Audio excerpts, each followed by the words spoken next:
নাগেরজলায় সম্মেলন অনুষ্ঠিত হয়। সম্মেলনে বর্তমান পরিস্থিতিতে যানবাহন চালকদের বিভিন্ন বিষয়গুলো উত্থাপন করা হয়েছে। ত্রিপুরা ইলেকট্রনিক রিক্সা শ্রমিক সংঘের চতুর্থ ত্রিবার্ষিক সম্মেলন অনুষ্ঠিত হয়। সংগঠনের নেতৃত্ব জানিয়েছেন তারা ভারতীয় মজদুর সংঘের অনুমোদিত সংগঠন। সংগঠনের তরফে এই সম্মেলনে বক্তব্য রাখেন নেতৃত্ব, তার পাশাপাশি সংবাদ মাধ্যমের মুখোমুখি হয়ে বিস্তৃত জানিয়েছেন।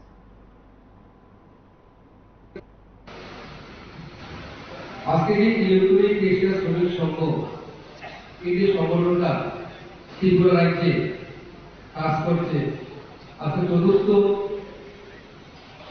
রাজ্য সম্মেলন। আমরা জানি বিগত দিনে এই রাজ্যে যে সময় ই রিক্সা শুরু হয়েছিল, আপনারা সবাই জানেন যে ই রিক্সা নিয়ে ত্রিপুরা রাজ্যে বিশাল বড় একটা সংঘর্ষ হয়েছিল।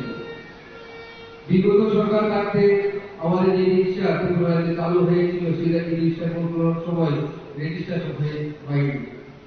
তো 18তে বিজেপি সরকার ত্রিপুরাতে আসার পরে সরকার অনেক নোটিফিকেশন জারি করেছে, অনেক আন্দোলন হয়েছে। তারপর সরকারের সঙ্গে আমরা কথা বলে এই সংগঠনের ব্যানার থেকে আমরা সরকারের সঙ্গে কথা বলেছি, সমস্যা সমাধান করেছিলাম। যার জন্য আপনারা এই প্রথম ত্রিপুরা রাজ্যে যে ই রিক্সাগুলো রেজিস্ট্রেশন হয়েছে, এই 18 সরকার আসার পরে হয়েছে, তা আগে আর হয়নি। সেটা এই সংগঠনের যে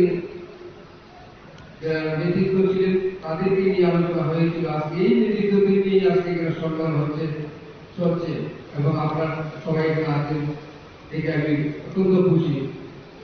আজকে সংগঠনটা ধীরে ধীরে সামনের দিকে এগিয়ে যাচ্ছে এবং ভারতীয় মজদুর সংঘের যে আমরা বিভিন্ন সংগঠনের মধ্যে ইউনিয়ন আছে, তার মধ্যে একটা ইউনিয়ন হল ত্রিপুরা ইলেকট্রিক শ্রমিক সংঘ।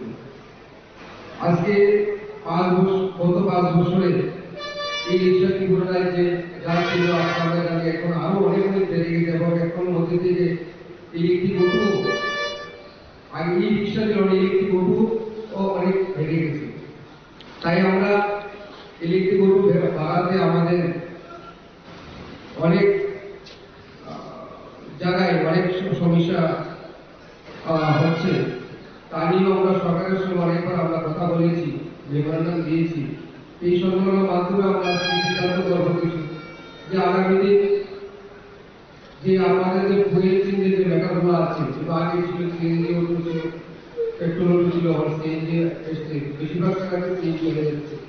এখন নতুন করে ইলেকট্রিক অটো এসছে। এই ইলেকট্রিক অটোটার ক্ষেত্রে আমাদের একটা পারমিট প্রদান করেনি সরকার। সরকারকে আমরা অনেকবার আমরা মেমোরান্ডাম দিয়েছি। আজকে সম্মেলনের মাধ্যম থেকে আমাদের প্রস্তাব পারিত করে আমরা আবার সরকারের কাছে, মাননীয় মন্ত্রী মহোদয়ের কাছে আমরা সেই মেমোরান্ডাম জারি করব, যাতে আমাদের এই রিক্সা ইলেকট্রিক অটো যাতে রুট ওয়াইজ পারমিট করে দেওয়া হয় এবং ফুয়েল চেঞ্জের জন্য যাতে আমাদের আলাদা না হতে পারে। আমাদের এই অটো যেহেতু সিএনজি পেট্রোল ছিল, সিএনজি তার পারমিট আছে, এখন সিএনজি থেকে ইলেকট্রিক অটো আসছে, তার জন্য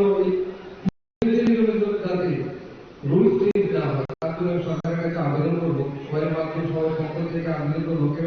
ইলেকট্রিক অটো ওখানে দেখা যাচ্ছে আমাদের অন্যান্য গাড়ির ক্ষেত্রে যেমন ম্যাজিক আছে, ট্যাক্স আছে, বাস আছে, তাদের অনেক সমস্যা হয়ে যাচ্ছে। অনেক রকমের বাইকের সঙ্গে, বাসের সঙ্গে, ম্যাজিকের সঙ্গে, ট্যাক্সের সঙ্গে অনেক লড়াই হচ্ছে। সেটা যদি সমাধান করার জন্য একমাত্র আছে আলোচনার মাধ্যমে মন্ত্রীর সঙ্গে আমরা চেষ্টা করবো সেটা সমাধান করার জন্য। আপনারা অনেকবার আমাদের কাছে জানিয়েছেন, তার জন্য আমি সেটা আমাদের কাছে এখন সেটা আমি রাখলাম।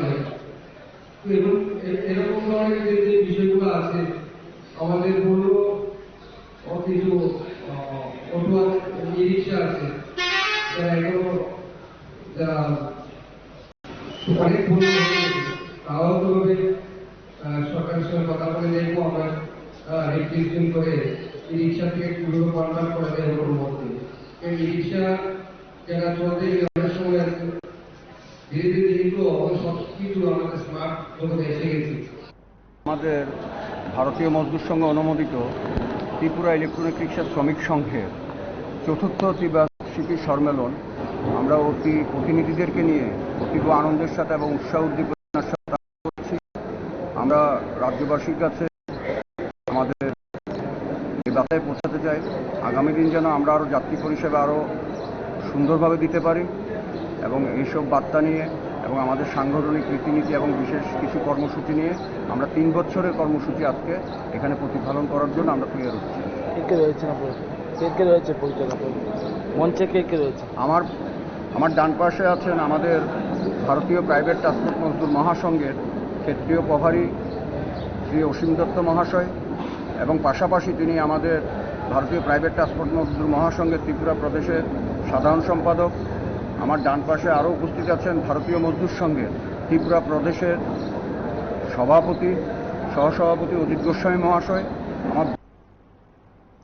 আপনারা শুনলেন সংগঠনের তরফে সম্মেলনের ভাবনায় নেতৃত্ব বক্তব্য রাখেন। তার পাশাপাশি এই সম্মেলন থেকে তাদের সাংগঠনিক দিক নির্দেশ, সাংগঠনিক কথাবার্তা ইত্যাদি উঠে এসছে। আগামী দিনে সংগঠনকে শক্তিশালী করার ক্ষেত্রে এই সম্মেলন থেকে গৃহীত সিদ্ধান্তগুলো বাস্তবায়নে নেতৃত্ব অঙ্গীকারবদ্ধ হয়েছেন। আপনারা দেখতে থাকুন PB24।